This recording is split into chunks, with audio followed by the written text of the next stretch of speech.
Então, boa tarde a todos e todas. Eu sou Noemi Bassanta e sou membro da organização deste ciclo de seminários intitulado Análise do Discurso, Ideologias Linguísticas e Contato de Línguas.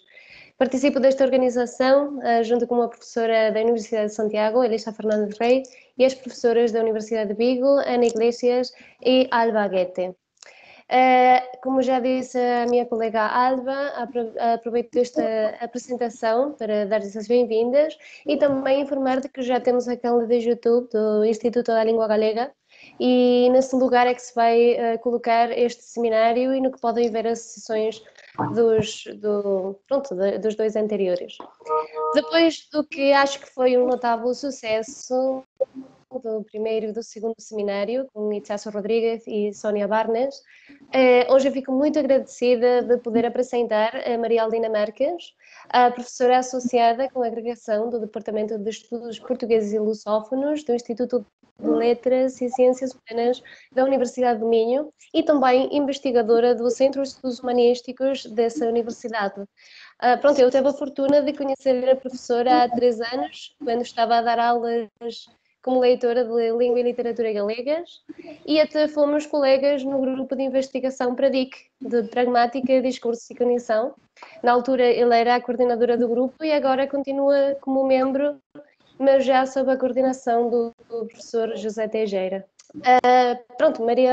Maria Aldina Marques é doutora em Ciências da Linguagem, no ramo da Linguística Portuguesa, uma tese na que estuda aspectos relacionados com o discurso político parlamentar. De fato, as suas principais áreas de investigação são a análise dos discursos, com especial destaque para os discursos políticos, mediáticos e os discursos do cotidiano. Maria Aldina tem orientado trabalhos de mestrado, doutoramento e pós-doutoramento, e tem também vários trabalhos em publicações nacionais e internacionais. Hoje está cá no ciclo de seminários Análise do Discurso, Ideologias Linguísticas e Contato de Línguas para apresentar uma comunicação intitulada Discurso Político, Imagem e Populismo, Contributos de uma Análise Linguística dos Discursos. Neste seminário, a professora vai pôr em discussão, a partir do quadro teórico da análise dos discursos, os populismos no contexto político eleitoral atual em Portugal. Muito obrigada pela sua assistência, Maria Aldina, seja bem-vinda e pode começar quando quiser. Obrigada Noemi. Boa tarde a todos. Eu vou falar em português, tentarei falar mais devagar para que me possam entender sem problema. Se houver alguma má comunicação, sempre me podem dizer e eu tento retomar para explicar aquilo que quero dizer. Eu quero agradecer muito o convite. É uma alegria muito grande estar aqui neste seminário. Confesso que gostaria mais que fosse presencial. Eu não sou da geração do digital. Para mim a presença física é efetivamente muito importante e eu gosto de olhar para as pessoas com quem falo, portanto os outros presentes são uma dimensão fundamental para eu trabalhar, mas as circunstâncias são o que são, de forma que vai online e não deixa de ser um momento muito agradável para mim poder estar aqui em contacto com todos, a falar daquilo que é o meu trabalho, daquilo que eu tenho investigado e que gosto de investigar. Queria também dizer que vou falar dentro daquilo que me havia também sido dito, vou falar sobretudo para doutorandos, sabendo que tenho colegas aqui também a assistir. O meu pedido de desculpas por os não considerar como destinatários privilegiados, mas de considerar antes os doutorandos. Nós, nem hoje, nem há dias, não conseguimos fazer com que eu tivesse acesso à partilha de tela, de forma que é a Alba que vai fazer o favor de mudar os slides. E eu vou-lhe pedindo para mudar sempre que for necessário. Iria começar exatamente agora a pedir-lhe que me fizesse a mudança de slide.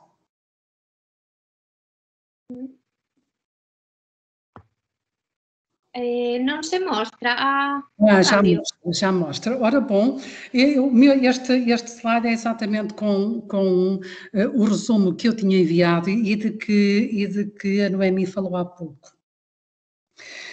O que vou efetivamente, o que eu quero salientar no que hoje vou dizer são as potencialidades do conceito de ethos ligado ao conceito de imagem. Ethos e imagem podem ser tomados muitas vezes como sinónimos, mas na realidade o conceito de imagem é mais amplo que o conceito de ethos.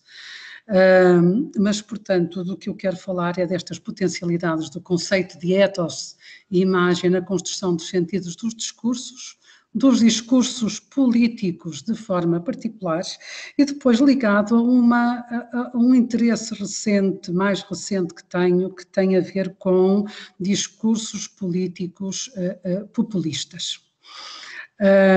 E, portanto, vou depois estabelecer apenas uma ponte, também não teria tempo para tratar tudo, e é um trabalho que está em curso. Obrigada. Ora bom, são estes pontos, pode passar Alba, obrigada. São então estes os pontos fundamentais. Eu vou começar por um enquadramento teórico-metodológico sobre a análise dos discursos de base linguística, para me centrar na categoria discursiva que é o ethos. Vou mais ou menos retomando um texto que já tinha enviado, que é Todos os Rios Vão Dar a Março, para aí considerar de forma específica a construção do ethos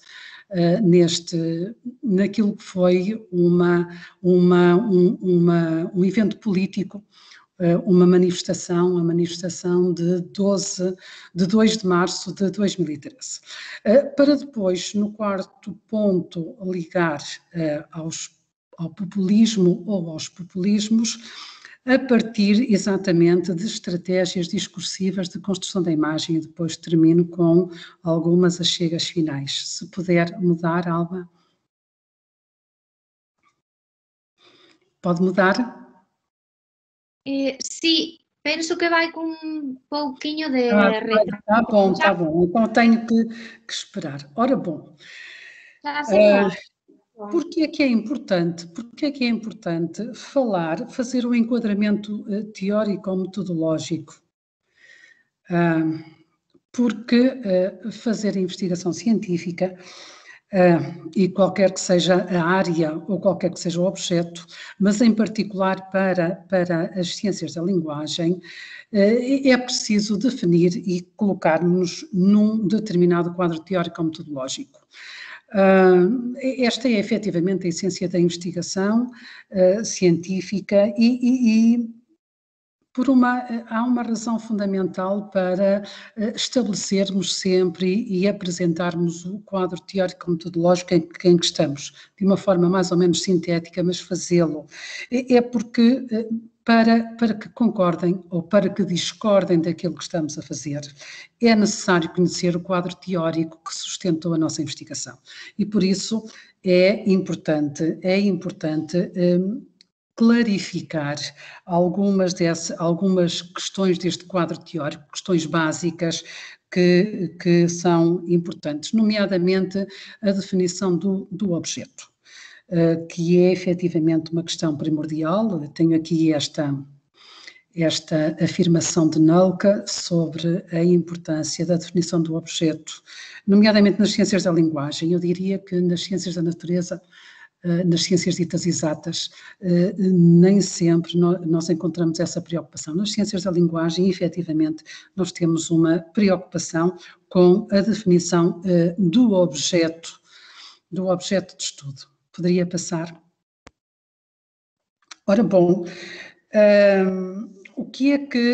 Qual é o objeto? Obviamente é o discurso, ou os discursos, como irei mostrar, e é preciso dizer que este discurso, enquanto objeto de investigação, é de natureza transdisciplinar.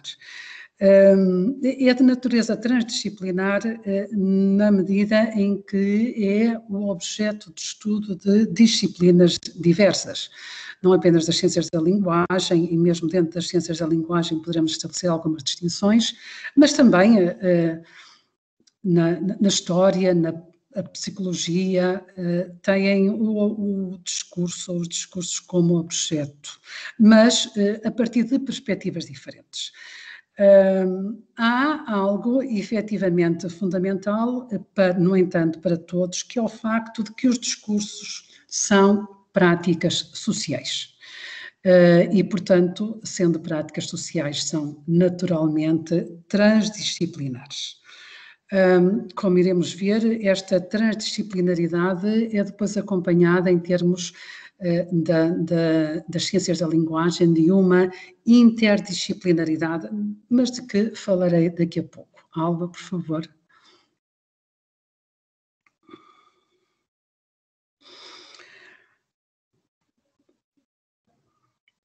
Então, voltando à questão inicial dos discursos como práticas sociais, quando pretendo definir o meu objeto de estudo, obviamente que tenho que completar esta definição dos discursos são práticas sociais de natureza linguística.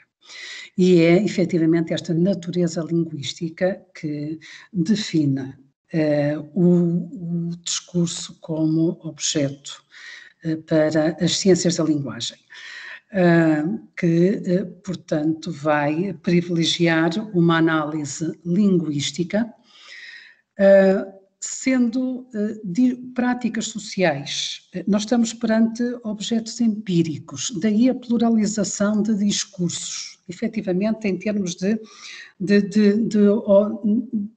do objeto, é uma forma de marcar a pluralidade deste objeto empírico. Um objeto empírico que é multimodal. E tenho aqui esta referência a Catherine Kerber-Torrichioni, de um texto de 2005, entre outros, 2002 também, creio eu, onde ela faz referência a esta dimensão global, total do discurso, o discurso todo, como algo que é o objeto de análise. Esta abertura à multimodalidade deu-se num primeiro momento pela valorização da oralidade, não apenas, portanto, em termos de uma dimensão multicanal, começando efetivamente por privilegiar, ou começando não, continuando, dado que se trata de uma tradição ocidental, da primazia da escrita, do texto escrito. A análise dos discursos começou, e continua, obviamente, mas começou por privilegiar, sobretudo, textos escritos e textos monologais. A abertura à dimensão da oralidade é efetivamente recente. E está ainda, é verdade também ainda, em franco desenvolvimento, mas também é o texto todo, o discurso todo, pela atenção a dimensões não verbais, dimensões como os gestos comunicativos, as imagens, o discurso icónico que acompanha, que constitui uma dimensão fundamental de muitos discursos. E por isso é esta dimensão, esta atenção às práticas discursivas, ao objeto empírico, que por sua vez vai ter estas consequências de alargamento, consequências teóricas e metodológicas, de alargamento do estudo a todos os discursos e aos discursos todos. Para além disso, o que nós temos também aqui a considerar, quando olhamos para os discursos e os definimos como práticas discursivas, é a heterogeneidade, uma heterogeneidade ligada à complexidade, aceitar que o nosso objeto de discurso é heterogéneo e é complexo. Esta heterogeneidade, obviamente que é algo fundamental em termos teórico-metodológicos, porque não é uma heterogeneidade a descartar, não é uma heterogeneidade marginal, mas como dizia Joaquim Fonseca num texto de 1992, a heterogeneidade não é uma contingência, é constitutiva da língua e do discurso. E é esta heterogeneidade que justifica, portanto, também essa interdisciplinaridade na abordagem do objeto, porque, sendo um objeto complexo, há necessidade de conjugar teorias diversas, o que não é uma tarefa fácil, porque exige um olhar crítico do investigador, um olhar crítico para considerar o seu lugar geométrico, como lhe chama Chaboudot, o seu lugar geométrico, e a partir daí olhar para as diferentes teorias e conjugar, mas de forma crítica, porque não se trata de adicionar, mas de fazer interagir conceitos vindos de teorias diversas, e nem sempre é fácil fazer efetivamente esta conjunção.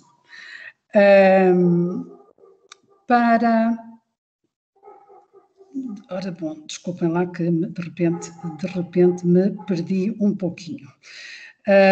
Estando portanto a falar desta heterogeneidade e interdisciplinaridade, estou obviamente a falar do discurso e das possíveis abordagens. Já ficou implícito no que fui dizendo até agora, mas que valeria a pena fazer sobressair, é que o discurso, como objeto desta análise linguística dos discursos, não é um instrumento metodológico, como acontece, por exemplo, na história, em que os discursos são um instrumento metodológico fundamental para chegar a outra coisa, que é efetivamente esse o objeto da história. O que acontece efetivamente é que é o discurso como objeto. E por isso o objetivo só pode ser descrever e explicar usos e funcionamentos da língua nos discursos. Porquê? Porque a língua se constitui como nas práticas sociais. Por favor, Alba. Reparem que este objetivo de estudar a língua a partir das práticas linguísticas põe de algum modo em causa a perspectiva, redefine pelo menos, a perspectiva tradicional que estabelecia as dicotomias, a dicotomia de Saussure entre língua e fala, e depois de Chomsky entre competência e performance. Ora bom, o que acontece é que partimos do princípio de que a língua se constitui nas práticas linguísticas sociais, portanto o discurso não é o que vem depois. não é o que está na margem, mas a perspectiva de estudo é efetivamente dos discursos para o sistema. Dos discursos para o sistema, porque o sistema é o que é, porque se constrói em discurso, porque se constrói enquanto uso, enquanto comunicação. E por isso, quando falamos da língua, nesta perspectiva, não englobamos apenas o conjunto das regras, das regularidades que fundamentam a produção e a interpretação dos enunciados atestados, como diz Kerbrat-Orekioni, mas também aquelas regras que controlam o funcionamento de fenómenos, como os atos de fala, direta e indireta, inferencial, o sistema de fala, a sequência de intervenções e trocas, os conectores pragmáticos e conversacionais, os marcadores da relação interpessoal, os rituais de cortesia, etc. E estou a citar ainda Kerbrat-Orekioni num texto de 2002. Ora bom, então isto significa, por aquilo tudo que eu fui dizendo, que trabalho no domínio da análise do discurso, ou dos discursos de base linguística e num quadro alargado daquilo que é chamado de análise do discurso de influência francesa, que é uma forma de enquadramento que, obviamente, mesmo assim, é muito ampla. Dentro daquilo que é esta análise do discurso de influência francesa, nós vamos encontrar muitas correntes e muitas perspectivas. A perspectiva em que eu tenho trabalhado é uma perspectiva enunciativa pragmática. Eu fui buscar aqui neste slide um excerto de Manguenot, um dos autores desta corrente francesa mais conhecidos, mais seguidos também, pelo trabalho que tem desenvolvido. E ele fala, neste texto, ele faz a apresentação exatamente das diferentes orientações que podemos encontrar dentro da análise do discurso de influência francesa, e eu retirei estas duas referências aqui. Por um lado, a preocupação com a materialidade linguística, portanto, a preocupação com dimensões morfológicas, sintáticas, etc., etc., etc., ainda que, como ele diz, não é o interesse por estas dimensões, não é um interesse descarnado, descontextualizado, mas é sempre a partir de um corpus constituído e, portanto, em função de determinadas propriedades linguísticas que vão estar ao serviço de funcionamentos globais. O interesse que podemos desenvolver, por exemplo, pelo léxico, não é apenas pelo léxico em si, mas pelo léxico enquanto uma dimensão de construção discursiva. E por isso são determinados funcionamentos lexicais que efetivamente vão ficar em evidência quando trabalhamos a partir do léxico. Por outro lado, uma dimensão enunciativa porque, como diz também Manguenot, a enunciação é um ponto de referência na construção do enunciado, não apenas pelos traços, sobretudo de natureza deítica, como os traços de pessoa, de tempo, de lugar, modalidade, determinação, etc., de que fala Manguenot, mas porque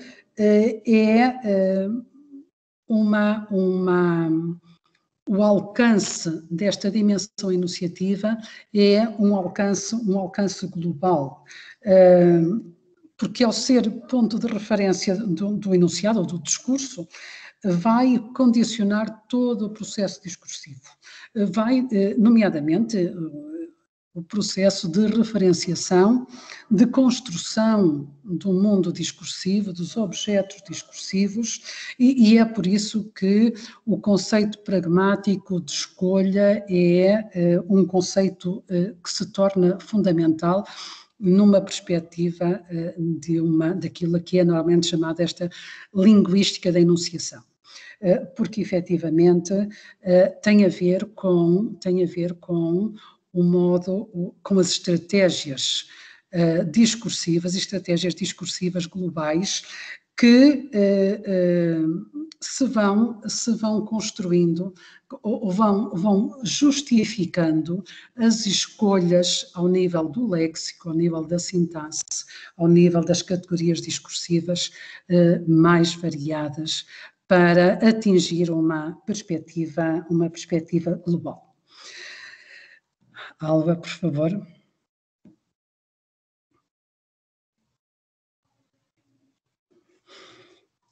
Ora bom, então vou, enquanto se faz a mudança de slide, vou então, depois deste enquadramento, só para tornar claro a área e alguns princípios básicos com que trabalho, eu ia centrar-me agora no ethos enquanto categoria discursiva.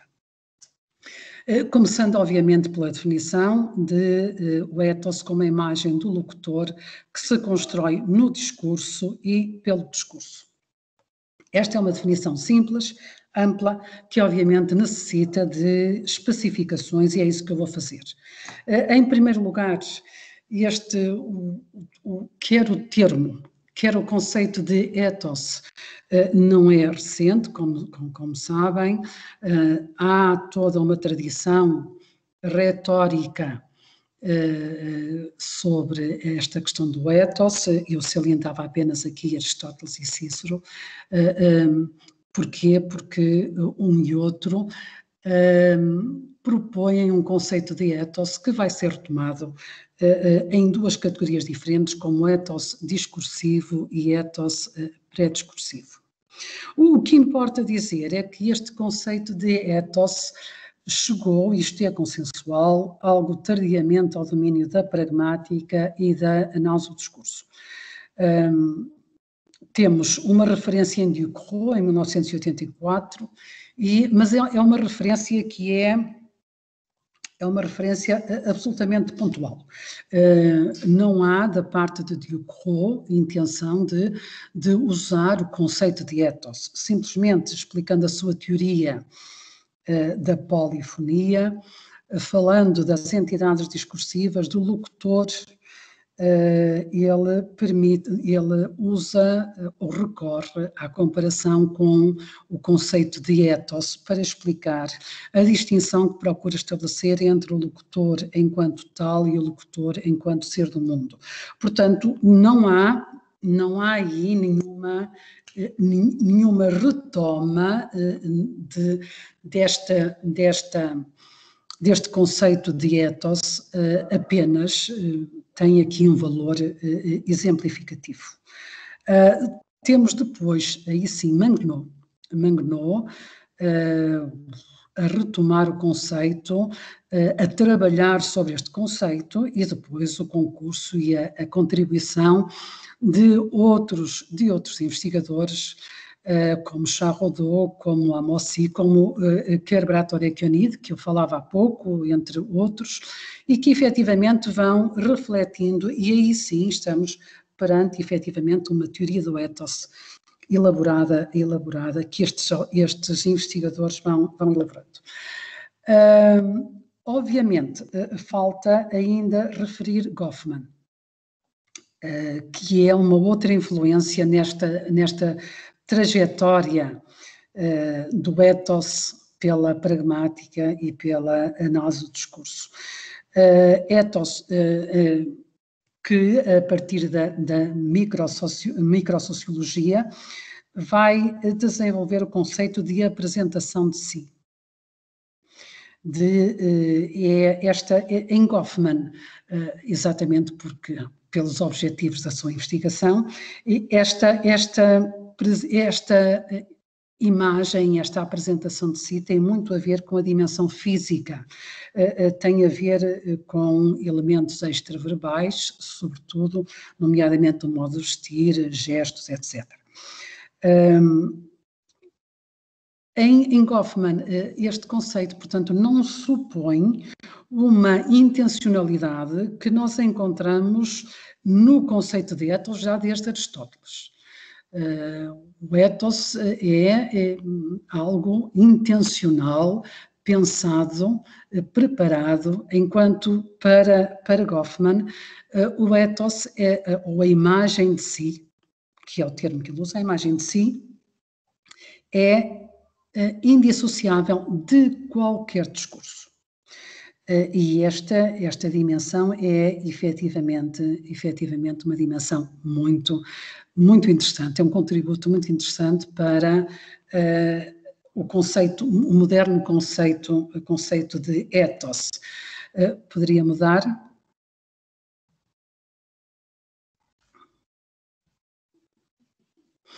Ora bom,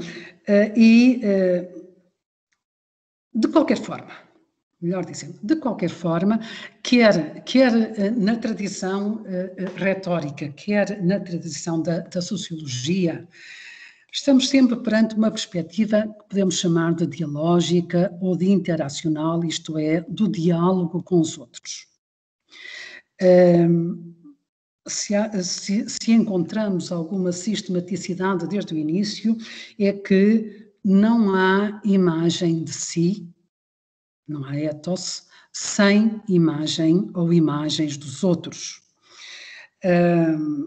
Esta inscrição da problemática do ethos num quadro dialógico faz com que se considere que o modo como o locutor se apresenta no discurso, a sua apresentação de si, a sua imagem de si, é efetivamente feita em função do alocutário e, portanto, indissociável dessa relação. De forma que temos, por um lado, deixem-me dizer que já em Aristóteles nós encontrávamos efetivamente esta atenção ao outro, nomeadamente, como ele diz, a referência que ele faz ao facto de o orador não poder construir o seu discurso e a sua imagem independentemente do auditório que vai ter. Não pode construir uma imagem independentemente de saber se o auditório que tem, e estamos a falar de discurso político, se o auditório que tem perante si é constituído por apoiantes da monarquia ou por apoiantes da República. Então, portanto, temos então esta preocupação com o outro, esta dimensão intrínseca do ethos na sua relação do eu com o outro. Nestas imagens dos outros entram, obviamente, a imagem do outro, o alocutário, o destinatário do discurso, mas também os objetos.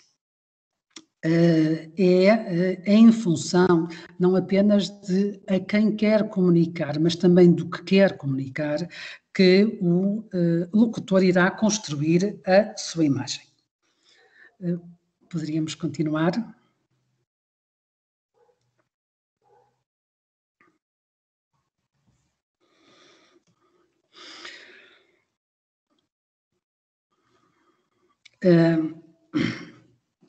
Então, a imagem de quem fala, o ethos do locutor, vai depender então e de forma muito direta do seu alocutário ou do seu destinatário.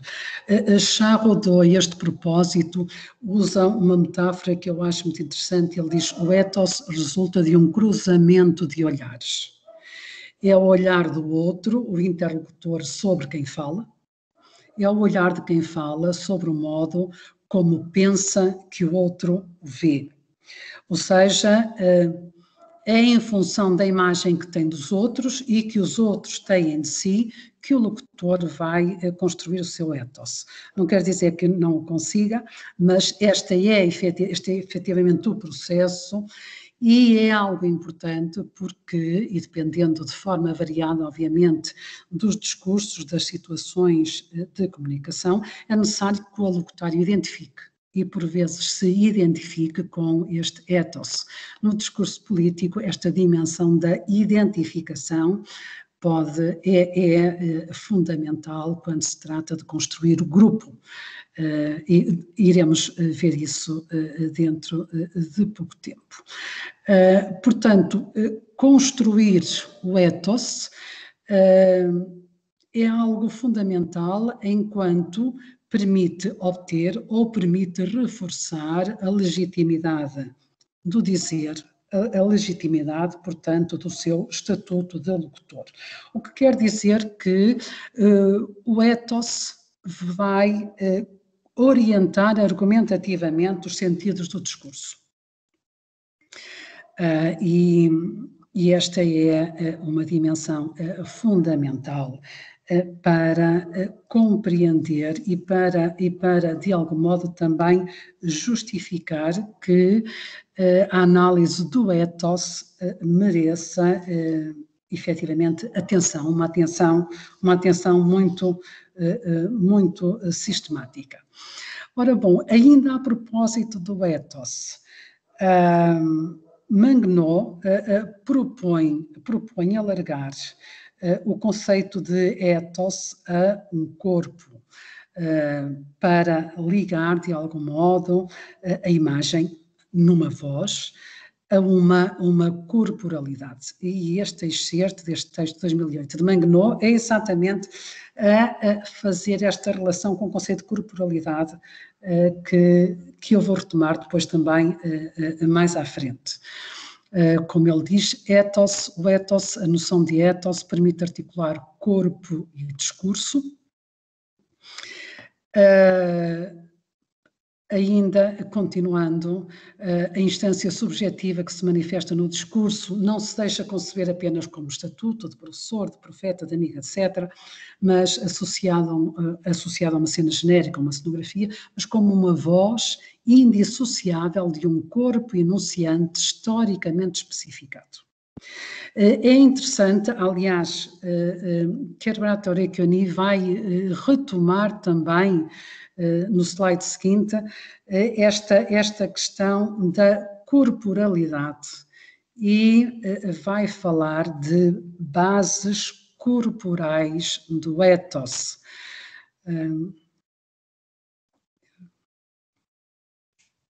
Se puder passar, Alba. Sí, pido desculpas porque tarda moitísimo. Tá bom. Ora bom, obrigada, já está. Ora bom, é interessante porque Kerbrat Orecchioni, que trabalha sobretudo sobre discursos orais, vai tomar este conceito de corporalidade para trabalhar exatamente neste domínio da oralidade, da presença. Lembra muito Goffman. E diz ela, os locutores não poderiam mudar radicalmente de ethos porque ele está ligado ao corpo. Por mais trabalhada que possa ser a comunicação, sempre ficará algo de irremediavelmente pessoal no timbre da voz, nas mímicas, na postura, na aparência geral. É interessante como nós aqui vemos, efetivamente, Goffman, a sua preocupação com estas dimensões, aqui retomadas por Kerbrat Orecchioni, de uma forma, portanto, de modo a alargar o conceito de corporalidade e de incorporação de corpo, conceitos introduzidos, portanto, por Manguenau e aqui retomados por Kerbrat Orecchioni. Ora, passando ao seguinte, eu ia voltar exatamente à corporalidade, tal como Manguenau a apresenta, e vou relacioná-la com um dos cartazes da manifestação de que irei falar depois, para exatamente exemplificar esta dimensão da corporalidade. Diz Manguenau que, portanto, quanto à corporalidade, ela está associada a uma compleição física e uma maneira de vestir-se. Mais além, o ethos implica uma maneira de se mover no espaço social, uma disciplina tácita do corpo apreendida através de um comportamento. O destinatário identifica apoiando-se num conjunto difuso de representações sociais, avaliadas positiva ou negativamente em estereótipos, que a enunciação contribui para confrontar ou transformar. O velho sábio, o jovem executivo dinâmico, a mocinha romântica, etc., diz Magnon. E eu chamava a atenção exatamente para este cartaz para convocar a manifestação de 2 de março, desculpem, e o que aqui efetivamente se torna muito, muito evidente nesta construção deste corpo, uma imagem de gente jovem. E reparem como nos estereótipos, na maneira de vestir, o que vemos daquilo que nos parece, identificamos como um jovem, é o calçado. As sapatilhas que caracterizam a gente jovem, que é reforçado por um outro estereótipo que não sei se conseguem ver, mas há duas palavritas no lado superior esquerdo do cartaz, que tem bate e tem men. Men é uma forma de tratamento nominal característica dos jovens urbanos. Jovens urbanos da classe média ou de classe popular. Men é algo muito, muito recente, muito limitado a um falar jovem. Depois aparece com um bastão, e daí o Batman, com um jogo, jogando em termos de apelar também a um ethos positivo. Batman, com a palavra inglesa Batman, o herói Batman, e aqui o Batman bate de bater, e o bastão está exatamente aí nesta dimensão, com um cartaz pendurado aí no bastão dizendo tendencialmente sereno. Isto depois convoca outras vozes de que poderíamos falar, mas efetivamente é esta corporalidade que este cartaz põe em foco. Associado não um indivíduo específico, mas efetivamente uma imagem de uma classe, por estes estereótipos que eu fui aqui apresentando. Ora bom, vamos então continuar.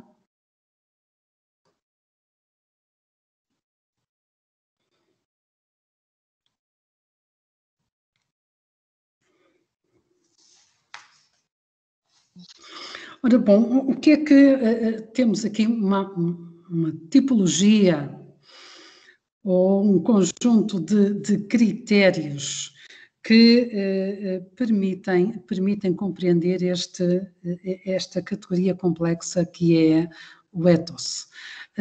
Em primeiro lugar, e considerando o estatuto sociodiscursivo do locutor, o ethos, teremos um ethos discursivo construído no próprio discurso, e aqui é a continuação da proposta de Aristóteles, a par de um ethos pré-discursivo, um ethos prévio, que nos reencaminha também, nos reenvia no tempo até Cícero, e as discussões que existiam entre as duas dimensões. Aqui não se trata de optar por uma definição relativamente à outra, mas por considerar este estatuto sociodiscursivo na definição do ethos e na análise do ethos. Depois, considerando o estatuto discursivo, teremos um ethos dito e um ethos mostrado. Em termos interacionais, o ethos pretendido do locutor face ao ethos efetivo recuperado, construído e atribuído pelo alocutário, e depois, relativamente à entidade discursiva, um ethos individual ou um ethos coletivo. Podíamos continuar.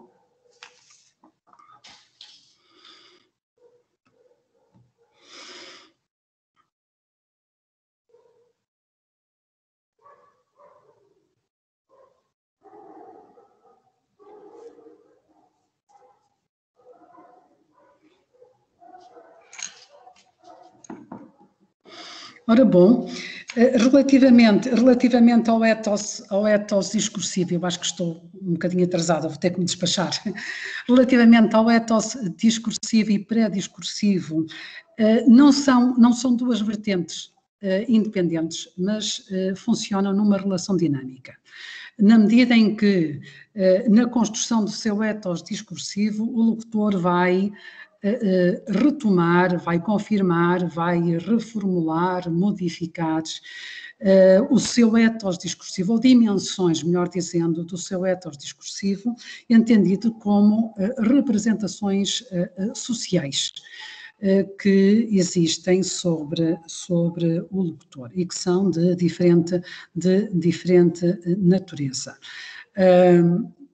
O que é efetivamente importante aqui para salientar é que se trata, portanto, de um fazer discursivo, é a construção do discurso, a construção do ethos discursivo, e é aí que entra a recuperação através desta memória discursiva coletiva, partilhada pelos interlocutores, e que vai permitir conjugar essa imagem anterior, essa imagem prévia, de natureza social, com a imagem discursiva que o locutor está a construir. Podemos continuar? Eu só trouxe aqui, vou colocando alguns exemplos para tornar mais fácil e menos pesada também esta apresentação. O primeiro é de um debate parlamentar e o locutor apela à sua experiência como membro de movimentos associativos que ele considera que é partilhado pelo seu interlocutor. Aliás, ele diz, como bem sabe, o senhor deputado António Filipe. No segundo caso, trata-se de algo mais recente, de Marcelo Rebelo de Sousa, o atual Presidente da República, durante o debate eleitoral para as eleições para a Presidência da República que aconteceram em janeiro passado. Eu venho da direita, coabitei com o governo de esquerda, não fiz questão de impor a direita no poder, e isso é muito importante porque é a função do Presidente. O que é que ele vai buscar aqui? Exatamente uma imagem de um ethos de conciliador, que efetivamente a sociedade portuguesa atribui ao atual Presidente, considerando que ele veio como é que eu ia dizer, retirar um ambiente, atenuar um ambiente crispado que existia na sociedade portuguesa. Depois temos um ethos dito e um ethos mostrado, que contempla o modo como os locutores se constroem no discurso.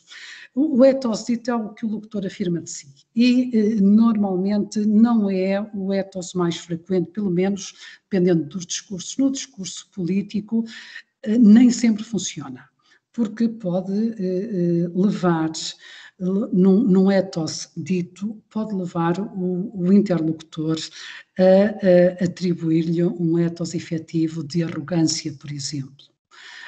O ethos mostrado é o que o locutor mostra de si na forma como fala. Portanto, todo o discurso contribui para mostrar este ethos, essa imagem, a ser construída de forma inferencial. É evidente que esta distinção entre ethos dito e mostrado é uma distinção que aponta para os dois polos daquilo que na realidade é uma linha contínua. Nem sempre é fácil distinguir se o ethos é dito ou ethos mostrado. Agora podíamos passar à seguinte.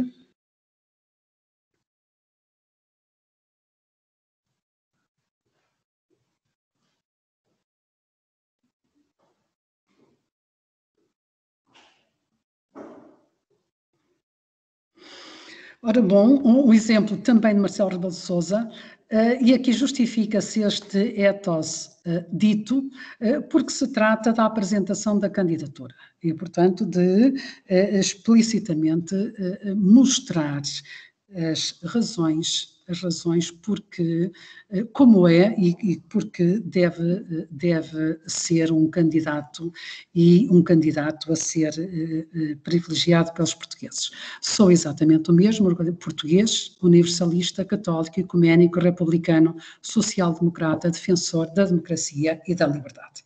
Ora, podemos continuar?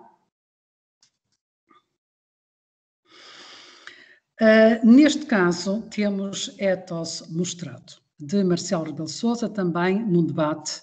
Nunca diria de si o que disse de mim, não vale tudo em política. Aqui criar um ethos de honradez, de fair play, de alguém que respeita os interlocutores. Reparem como a maior parte das vezes esta atenção à imagem de si se faz por contraponto com a imagem do interlocutor, nomeadamente em géneros do discurso político em que temos uma relação entre adversários, aí é mais frequente, ainda que possa aparecer sempre. É o caso do segundo exemplo, em que Ana Gomes, uma outra candidata às mesmas eleições, diz: candidato-me porque acredito que Portugal precisa de uma presidência diferente, de uma presidente que dê garantias de independência, que sirva ao interesse nacional e que não tenha medo de ir contra interesses instalados. Obviamente que, mais uma vez, ela está a construir a sua imagem, um ethos é mostrado, ela mostra ter estas capacidades, estas características. O ethos efetivo é a imagem que o interlocutor constrói do locutor a partir do que conhece dele, a partir do que ele diz, portanto, de todo este contexto alargado.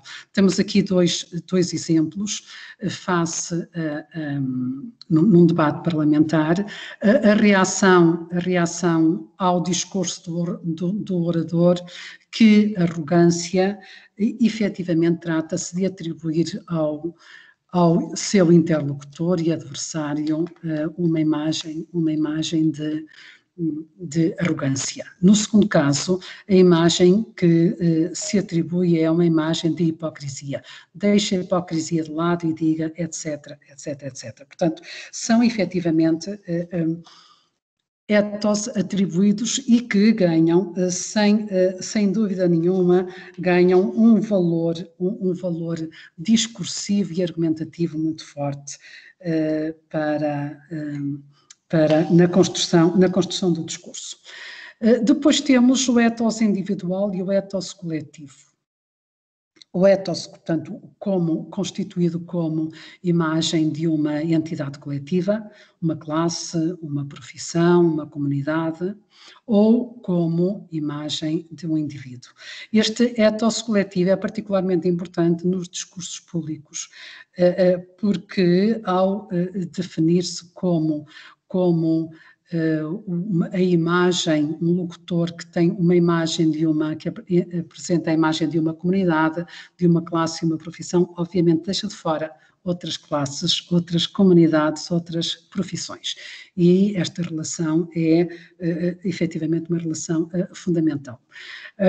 Ora bom, no primeiro caso, estamos fartos de ser sempre os mesmos a pagar e a trabalhar. Um ethos coletivo que define uma comunidade dos que trabalham e pagam impostos, relativamente aos que supostamente não trabalhariam nem pagariam impostos.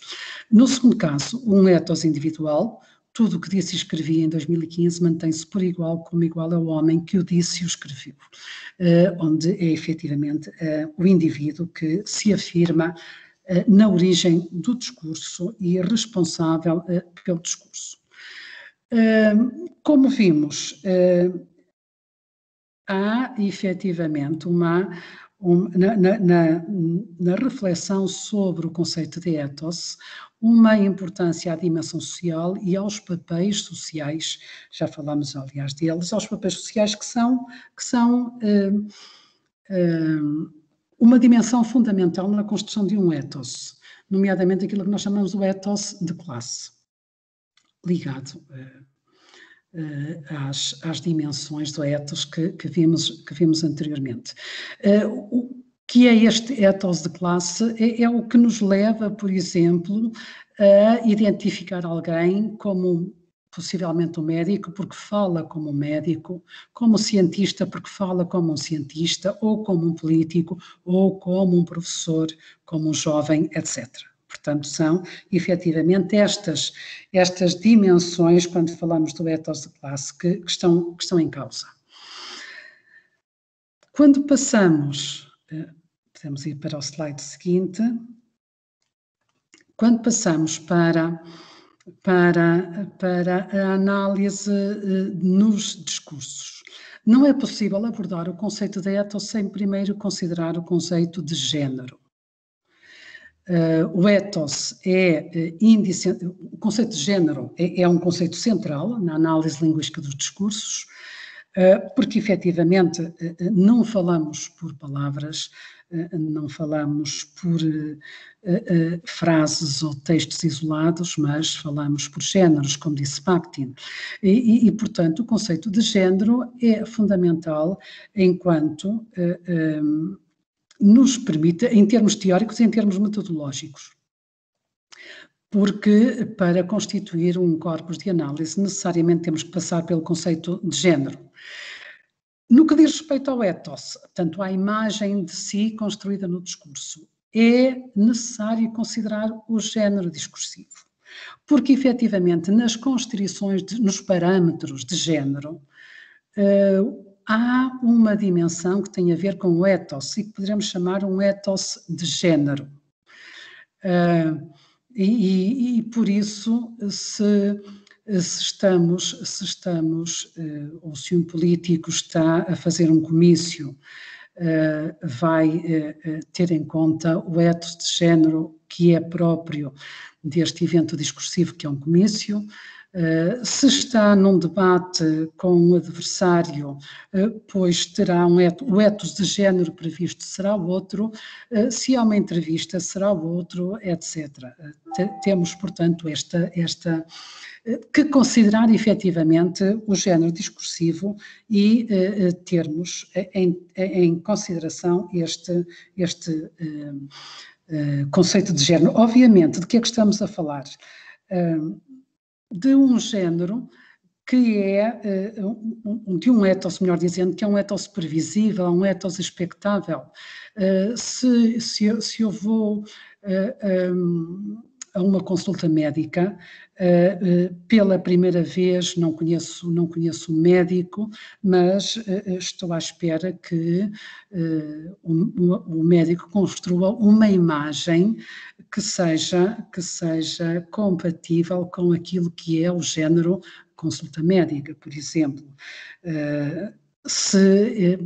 Não sabendo mais nada sobre o locutor, o alocutário, conhecendo o género, pode efetivamente construir desde logo uma imagem do locutor que depois poderá vir a ser confirmada ou não.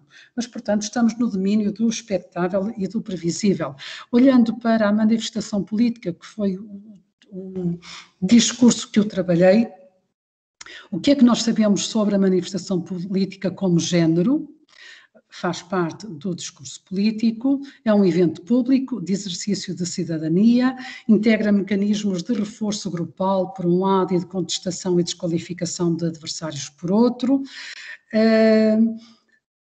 Esta orientação do discurso tem suporte na realização de 2 macroatos de incitamento e de contestação, é um discurso plurilocutores, estruturado em 2 momentos temporalmente distintos, portanto, de convocação da manifestação e depois de desfile, portanto, espacialmente fragmentado, é multimodal, É multicanal, marcado pela concorrência da escrita em faixas e cartazes da oralidade em palavras de ordem. É plurissemiótico, conjugando sistema verbal, sistema icónico, sistema gestual. Ora bom, isto leva-nos a prever um ethos coletivo, um ethos de liderança agressivo, contestatário ou reivindicativo, que se vai conjugar com ET individuais, mas que colaboram numa coorientação argumentativa de imagens. Vamos ter, efetivamente, uma coorientação argumentativa de imagens. Ora bom, e, portanto, isso leva-nos agora para a questão do ethos no discurso enquanto objeto complexo. O que vemos de tudo aquilo que fui dizendo até agora é que a construção da imagem de si é um processo global. É um processo global no sentido em que não está limitado ao enunciado, nem é uma mera soma de ethos construído em cada enunciado. Eu creio que poderíamos falar de uma coerência discursiva do ethos, uma coerência discursiva etótica, que resulta de uma coorientação de características de ET, se quisermos, para a construção de um macroethos. Portanto, numa dimensão de hierarquização. Posto isto, podemos passar ao seguinte, efetivamente, Alva, obrigada. Posto isto, então, eu iria só exemplificar com o texto Todos os dias vão dar a março, como é que eu desenvolvi e apliquei estas questões. Ora bom, todos os dias vão dar a março é o slogan da manifestação, de uma manifestação, de um movimento dos indignados, eu creio que se lembram, porque houve um pouco por todo o mundo, nomeadamente em Espanha, os acampados em Madrid, em Portugal. Foi um movimento que se lixe a Troika. Isto tem uma explicação. Este enunciado que se lixa a Troika foi efetivamente dito pelo primeiro-ministro da altura, Pedro Passos Coelho. Foi muito criticado por ter usado esta linguagem, este registro de língua, porque efetivamente é um registro que tem a ver mais com calão do que própria, que não se coaduna com a imagem de um político, de um primeiro-ministro, mas o que interessa é que este movimento, naquilo que a sociologia chama os novíssimos movimentos sociais, neste movimento, portanto, foi escolhido como para designar o movimento que se lixa a Troika. Este movimento promoveu, entre outras coisas, manifestações e a maior de todas que marcou foi efetivamente esta manifestação de 2 de março de 2013. Ora bom, o pressuposto de que eu parti foi que as imagens de si que o locutor constrói são necessárias à compreensão dos sentidos dos discursos e, portanto, dos movimentos sociais também. Considerando estas representações de si e necessariamente dos outros, ainda que eu me vá centrar sobre as representações de si, a questão é que sentidos é que são construídos e como é que são construídos. E assim, parti destas hipóteses, em primeiro lugar, que a manifestação de 2 de março dá corpo a um ethos coletivo popular, um corpo popular feito de imagens que se pretendem plurais, mas sempre convergentes, e este faz parte do ideário destes novíssimos movimentos sociais. Uma segunda hipótese, a construção resulta de estratégias multimodais, verbais e não verbais, e o objetivo seria determinar as estratégias e mecanismos de construção do ethos nos discursos da manifestação, com atenção especial à relação entre ethos coletivo e ET singulares.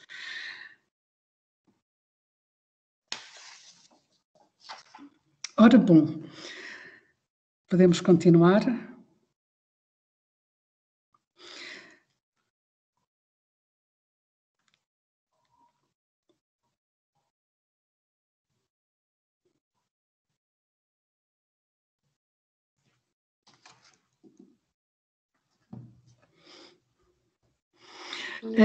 Tem uma limitação evidente, o corpus é constituído por materiais disponíveis online, maioritariamente por fotografias, mas foi sobre isso que eu vou trabalhar e então eu ia mostrar alguns exemplos, se calhar avançar um pouquinho, porque acho que já estou a demorar demais. Ora bom, este é o primeiro cartaz que aparece, um dos primeiros, para marcar aquilo que é efetivamente um evento polifónico e dialógico. Ora, continuando, que sentidos encontramos então quando nos centramos nas imagens de si e dos outros? Vamos passar então à análise do cartaz, que é no slide seguinte, todos os rios vão dar a março. Este cartaz aqui apresentado.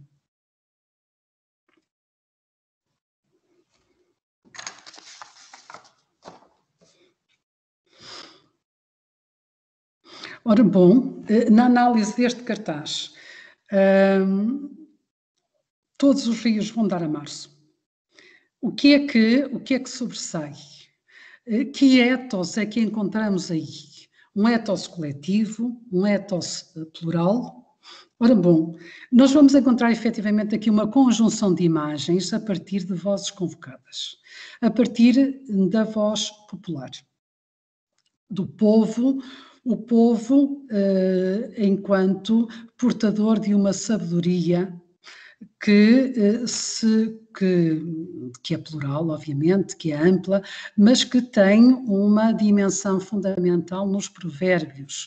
E o provérbio que aqui está e salientado até em termos de cores, todos os rios vão dar ao mar.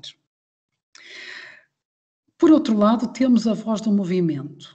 A voz do movimento, indissociavelmente ligado à voz popular, porque modifica este provérbio, todos os rios vão dar a março. E vai estar também a voz dos manifestantes, enquanto eles vão também recuperar esta dimensão.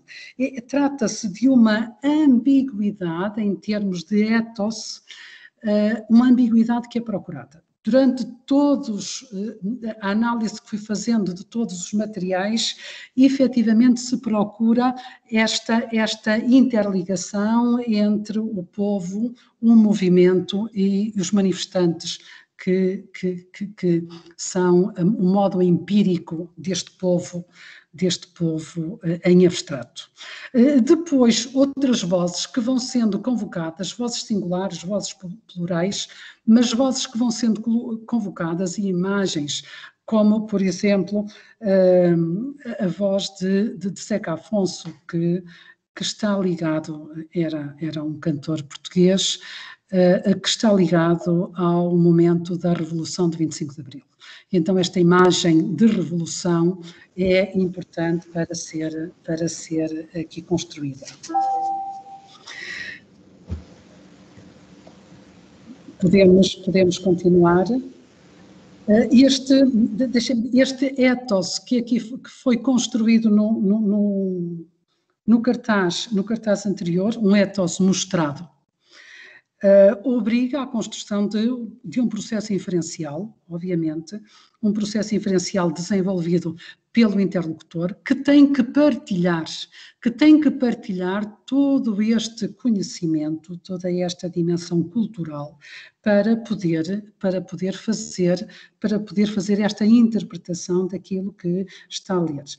Por outro lado, vai criar, um modo de criar uma orientação argumentativa, selecionando um destinatário e construindo uma imagem que vai suportar todo o desenvolvimento e a construção de um ethos global de legitimidade, nomeadamente de que iremos voltar a falar aqui.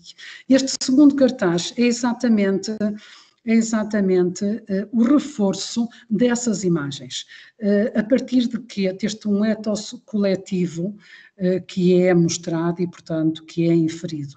O jogo do verbal e do não verbal, reparem, o texto é manuscrito, é muito imperfeito, com sobreposição de linhas, que vai criar uma imagem de espontaneidade, de improviso, que é próprio do povo, não é próprio dos partidos políticos, das instituições.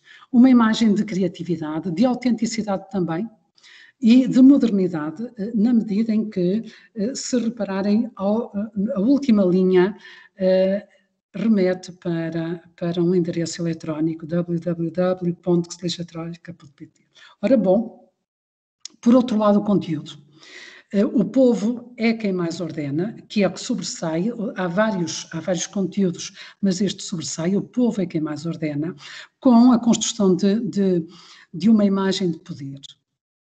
E, ao mesmo tempo, uma imagem de liberdade, porque o povo que mais ordena era slogan da Revolução de 25 de Abril. Quanto a valores ilocutórios, pois constituem um ato assertivo, uma assertividade forte, não mitigada, um ato de crítica implícito e ao mesmo tempo, uma imprecação ligada, que se lixa a Troika, que é o outro enunciado aqui presente. E, obviamente, um ato de convite, 2 de março, à manifestação. Ora bom, este ethos mostrado, como vemos, joga com a memória discursiva comum. O locutor põe em cena outras vozes, para construir uma imagem. São discursos em circulação que lhe vão permitir construir um ethos político de identificação com o povo. Eu estou a usar aqui a terminologia de Charrodot, de identificação com o povo e de legitimidade de ação. Mais uma vez, com forte força argumentativa para garantir a coesão grupal, assegurar a eficácia discursiva e reforçar uma posição ideológica. Ora bom, podemos continuar, eram apenas exemplos deste reforço da imagem que encontramos noutros cartazes. Podemos passar ao seguinte. Também aqui já durante o desfile, reparem como agora em corpos empíricos nós vamos ter a atualização destas imagens com a retoma dos conteúdos dos cartazes iniciais. Podemos passar ao seguinte. Ora bom, até agora vimos a construção da legitimidade. É preciso passar à ação, e ao passar à ação é preciso construir um ethos aguerrido. E este ethos aguerrido faz-se na construção sempre, portanto, com um ethos coletivo, em que se opõe o grupo do nós ao grupo do eles, uma tensão intergrupos. O eles, obviamente, os políticos, têm aqui estes dois, quer nos cartazes, quer depois durante a manifestação, essa tensão intergrupos que permite construir um ethos aguerrido.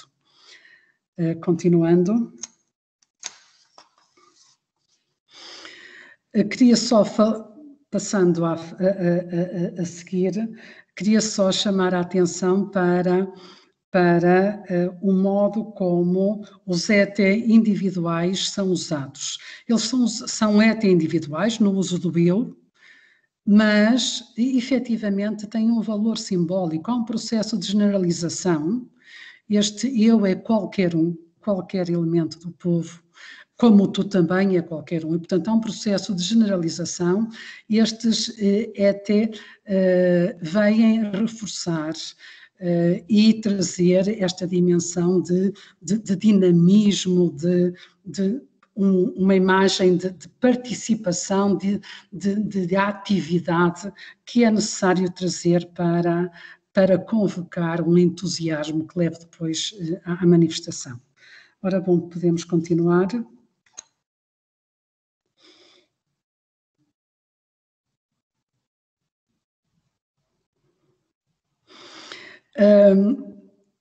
Neste tipo de construção discursiva, considerando o conceito de corpo, de que já havíamos falado há pouco, aqui é interessante porque há efetivamente uma corporalidade visível, não no sentido que fala, que apresenta Kerbrator e Kioni, mas no sentido de Mangonot. Poderíamos passar ao seguinte, para para mostrar o que é essa corporalidade visível. Reparem como estes ET individuais vêm associados a um corpo, mas um corpo que não vale por si, mesmo quando, como acontece com a imagem da direita, poderíamos identificar o cientista, obviamente, não é? Mas há uma dimensão simbólica e o que eles fazem é ter um valor de generalização, criar uma generalização, um eu é qualquer eu, como um tu é qualquer tu. Passando ao exemplo seguinte.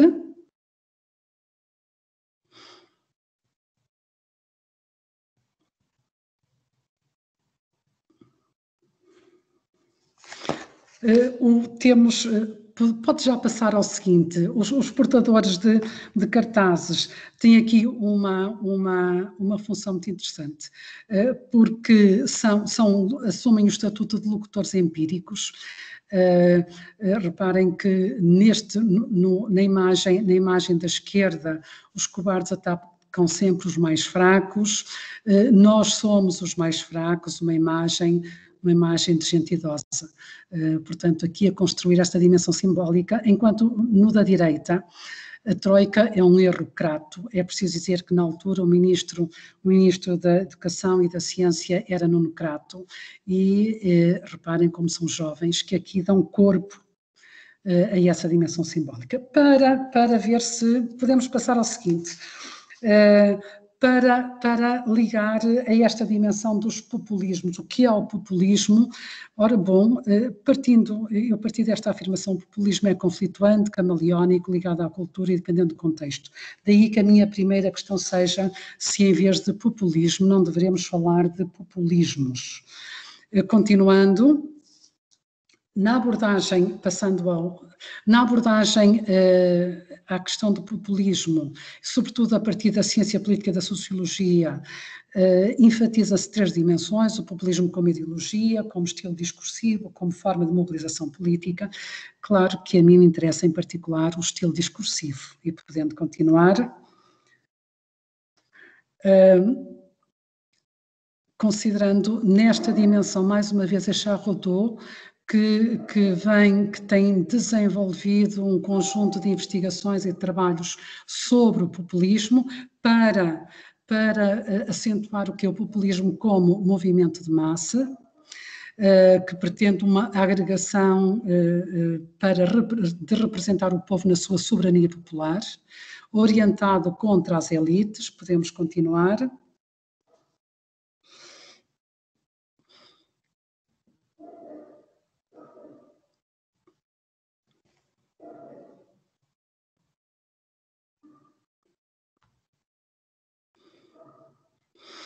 Eu posso continuar a falar enquanto a Alba tenta mudar. Portanto, trata-se de um movimento orientado contra as elites, um movimento mais ou menos insurgente, não organizado em si mesmo, necessidade de se manifestar, constituir uma força antipoder, com um líder carismático,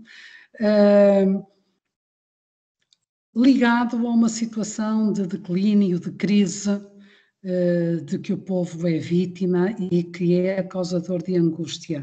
E reparem como muitas destas características nós podemos vê-las no discurso que eu estive a analisar, no movimento que se lixa Troika. Isto leva-nos a pensar, por uma primeira questão, se populismo e democracia podem combinar-se nesta estrutura linguística aditiva, populismo e democracia. Catalina Fuentes Rodrigues, num trabalho que apresentou há pouco tempo aqui na Universidade do Minho, referia exatamente a ligação do populismo a líderes fortes e a eventos políticos, nomeadamente campanhas eleitorais. E este que me interessa, os eventos políticos e as campanhas eleitorais. Que me leva a colocar uma questão que é uma visão não dicotómica do tema, ou seja, discursos populistas por um lado, discursos não populistas por outro, mas a falar de gestos de populismo, que me parece que efetivamente estão presentes. E estão presentes porquê? Porque os discursos políticos visam uma eficácia discursiva mais do que qualquer outro discurso e assentam muito nas imagens dos políticos. As categorias características das imagens dos políticos, como vimos a partir de Jalodô, têm a ver com um ethos de identificação com o povo e com um ethos de legitimidade para agir, nomeadamente em nome desse povo. Isso leva-nos a ver nos discursos, podemos continuar, algumas facetas de um ethos populista. Por exemplo, um povo está a asfixiar a democracia e Marcelo Rebelo de Sousa nada faz para o evitar, diz André Ventura, um dos candidatos. Ou ainda, sempre o povo a lutar por Portugal, mesmo quando algumas elites, ou melhor, as que como tal se julgavam, nos falharam. Se no primeiro temos um exagero do povo a asfixiar, no segundo temos, mais uma vez, a construção desta distinção das elites. Uma imagem de líder salvador, um pouco salvador da pátria, cuido e quero cuidar deste país. Um líder que faz parte da massa trabalhadora, eu comecei a trabalhar com 16 anos, ou um líder que dá a vida pelo povo, vou lutar o que puder com o que tiver e o que não tiver, para que estes dois candidatos não continuem a humilhar Portugal, a envergonhar Portugal. São, portanto, gestos, que eu diria gestos de populismo. O que é que, olhando para as condicionantes do fazer política atual, nós vemos como a política, por influência dos meios de comunicação social, é uma política espetáculo.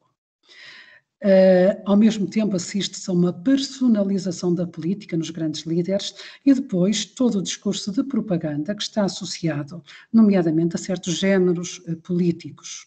Que marcas discursivas encontramos de um discurso populista, de um ethos populista?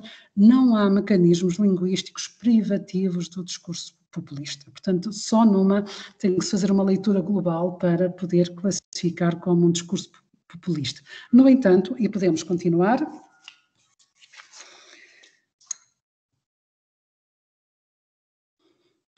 é a conjunção de marcas que poderá indiciar uma construção de um discurso populista.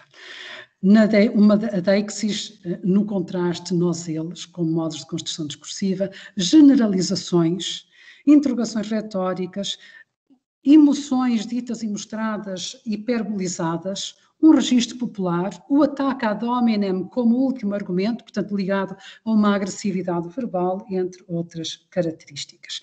Terminando, que já andei demais. Ora bom.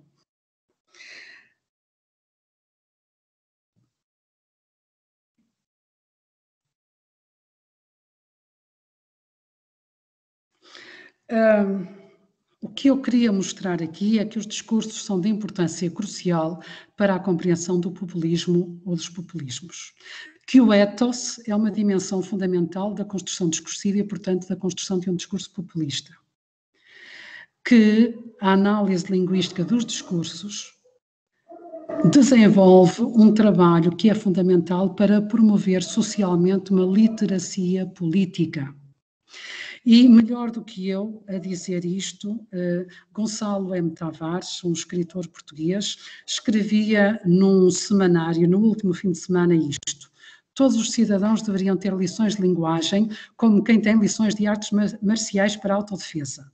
Um cidadão lúcido em democracia ou treina os músculos da linguagem ou é simplesmente um tonto.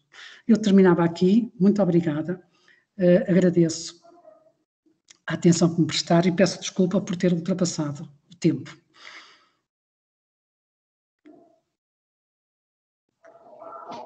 Moitas grazas. Ben, pido-vos desculpas a todas e a todos os asistentes, por suposto, sobre todo a profesora María Aldina Márquez, polo retardo no cambio das diapositivas, que penso que se debeu a un fallo na conexión da internet, porque non o podía controlar mellor. Ben,